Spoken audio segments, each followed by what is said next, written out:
Hello, happy Friday the 13th. My name is Michael Leeserman, here with the Trial Guide's Tip of the Day. Our tip today comes from the video Asking for Bigger Verdicts in Jury Selection and Closing by Harry Plotkin and David D. Ruberts. Where we've consistently been getting really outlier damages results in cases, one of the things that they all boil down to isn't about damages. It's about the liability story we tell. I don't think you can separate this component from the damage ask and the damage approach. The best way to achieve a large damage verdict, in my view, is to maintain your credibility as an advocate on liability. So it's interesting. Certainly, maintaining credibility in all aspects is important, and certainly bad action on behalf of the wrongdoer, focusing on the liability part of the case, can influence damages. It's not supposed to unless it's punitives, but it can. I would caution that that's not the only way to get a huge verdict, an outlier verdict. I've actually tested this. I've had some great verdicts myself, and tested it by actually going in and complimenting the truck company, the defendant in the case, on having safe practices. Why would I do that? Because it was true. And also, I was so curious about this. It seems like common wisdom that you have to push the liability to get big damages. There is another way to get big damages, and that's that show that there's big damages. Show that there's an amputation, a wrongful death. I think that wrongful death cases, the consortium claims, can be huge.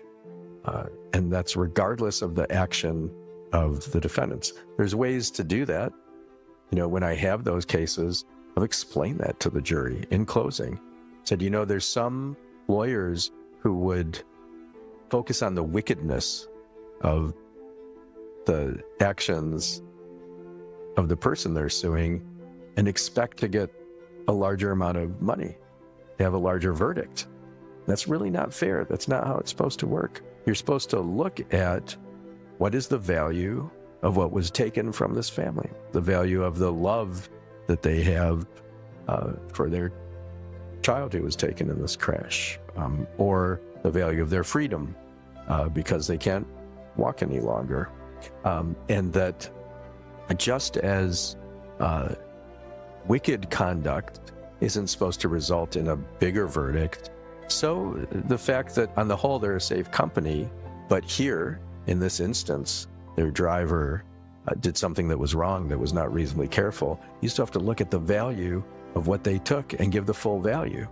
And I've had very good results doing that. So there are different ways to get big verdicts. One is to show the wickedness, I like that word, of the wrongdoers, the defendant's action. Another is to show the value of what they took from your client, the damages. And when you have both of those, that makes for a great result as well. Don't overplay it, but make sure that you present it in a fair way, and that can make for a great result as well.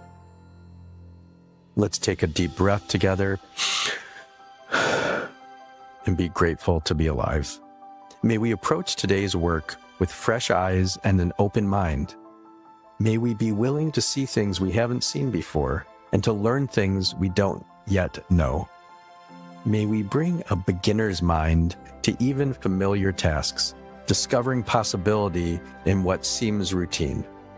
May we champion our clients' causes with fierce determination and genuine curiosity.